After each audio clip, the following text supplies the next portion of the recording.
Police সেই লাশটাকে সংগ্রহ করতে পর্যন্ত দেয়নি। প্রিয় সহকর্মী Aliur San, ULAB university of liberal arts Bangladesh থেকে সংক্ষেপে তার অনুভূতি জানানোর জন্য।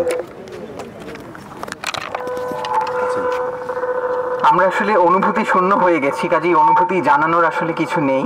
আমি ছোটবেলা থেকে একটি মুক্তিযোদ্ধা পরিবারে বড় হয়েছি এবং মুক্তিযুদ্ধের নানান গল্প শুনেছি। আমার মনে হচ্ছে যে সেই গল্পগুলো এখন জান্তব হয়ে উঠছে। সবাই যেই পরিমাণের ভীতির মধ্যে বসবাস করছে, আমাদের শিক্ষার্থীরা, তাদের কখন কোথা থেকে ধরে নিয়ে যাওয়া হয়, সেখানে নেবার পরে যেই পরিমাণের নির্যাতনের ভাষ্য আমরা দেখেছি, চিত্র আমরা দেখেছি, সেগুলো আসলে ভয়ের পরিস্থিতির বলাটাও হয়তো বা অনেক কম বলা হয়। এবং আমাদের পরিচিত জন, আমাদেরই বন্ধু সাংবাদিক, তারা নিহত হয়েছেন।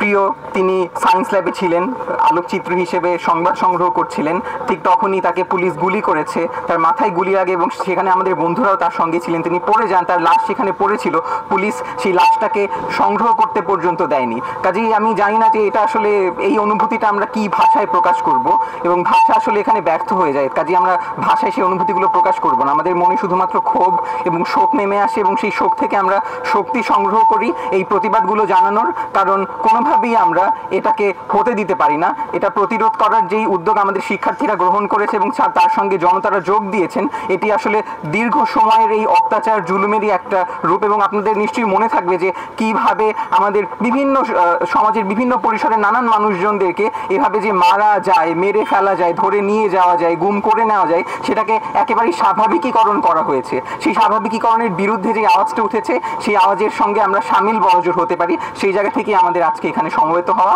আপনারা যারা সবাই এখানে আমাদের সঙ্গে সমবেত হয়েছেন, তাদেরকে আমি ধন্যবাদ জানাই। এবং এই প্রতিরোধের স্পর্ধা আপনারা সবাই অন্তরে ধারণ করবেন এবং লালন করবেন, এবং এটি আসলে আমাদের একটি দীর্ঘ সংগ্রামের অংশ হয়ে থাকবে। সবাইকে ধন্যবাদ।